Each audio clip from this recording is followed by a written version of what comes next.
dhoruba. Batibaya pia kwa gari lake.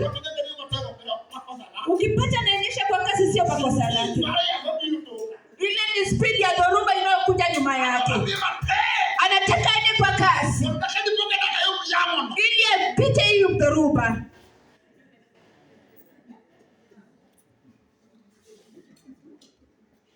Amen. Kile ambacho kinanifurahisha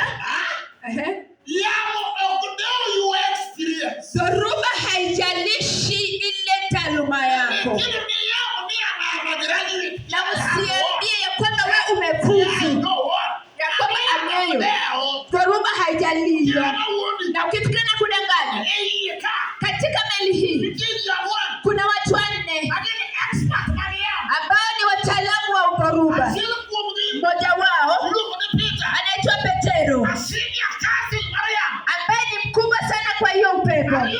Ya pili anaitwa Andrea, ambaye pia ni mkubwa sana katika uwanja huo. Ya tatu